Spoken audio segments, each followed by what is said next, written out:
Alassane Dramane Ouattara, on t'a fait quoi?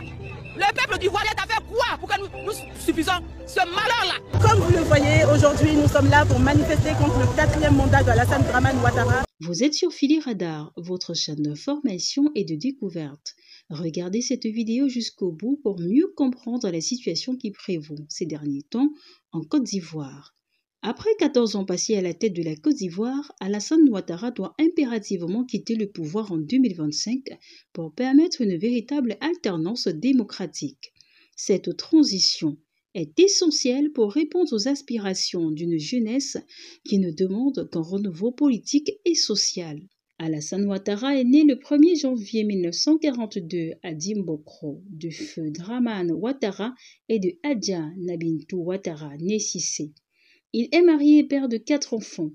Il fera ses études primaires et secondaires en Côte d'Ivoire, puis en Haute-Volta, actuel Burkina Faso, où il obtient brillamment en 1962 son baccalauréat série mathématiques élémentaires. Il bénéficie alors d'une bourse américaine qui lui permettra de poursuivre successivement ses études dans l'Institut de technologie de Drexel, puis à l'Université de Pennsylvanie à Philadelphie, d'où il obtient en 1967 un master en économie. Ce parchemin lui offre un poste d'économiste au Fonds monétaire international en avril 1968. Avide de connaissances, Alassane Ouattara poursuivra ses études jusqu'à l'obtention d'un doctorat d'État en sciences économiques en mai 1972. Un an plus tard, il intègre à Paris la Banque centrale des États de l'Afrique de l'Ouest et en deviendra le vice-gouverneur à l'âge de 40 ans.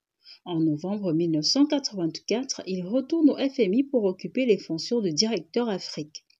En octobre 1988, il succède à Abdoulaye Fadiga à la tête de la BCEAO. En avril 1990, alors que la Côte d'Ivoire est secouée par une crise sans précédent, le président Félix Houphouët-Boigny l'appelle à ses côtés, d'abord en qualité de président du comité interministériel de coordination du programme de stabilisation et de relance économique, puis le 7 novembre 1990 comme Premier ministre chef du gouvernement. Au décès du président Houphouët-Boigny le 7 décembre 1993, Alassane Ouattara retourne au FMI où il est nommé directeur général adjoint en juillet 1994. En juillet 1999, il met fin à son engagement auprès du FMI et rentre en Côte d'Ivoire pour prendre la tête du Rassemblement des Républicains de Côte d'Ivoire. Le 21 mai 2011, il est élu 5e président de la République avec 54,10% des voix. Une fois au pouvoir, il met en place de nombreuses réformes économiques qui vont transformer la Côte d'Ivoire et améliorer les conditions de vie des Ivoiriens. Grâce à ce bilan positif, Alassane Ouattara est réélu le 25 octobre 2015 dès le premier tour avec 83,66% des voix pour un deuxième mandat. En 2020, suite au décès tragique d'Amadou Kon Coulibaly, candidat désigné du Rassemblement des Oufouettistes pour la démocratie et la paix, à quelques mois de la présidentielle, Alassane Ouattara se voit contraint de revenir sur sa décision et se présente à l'élection présidentielle. Il l'emporte au premier tour à l'issue d'un scrutin réunissant 95% des suffrages.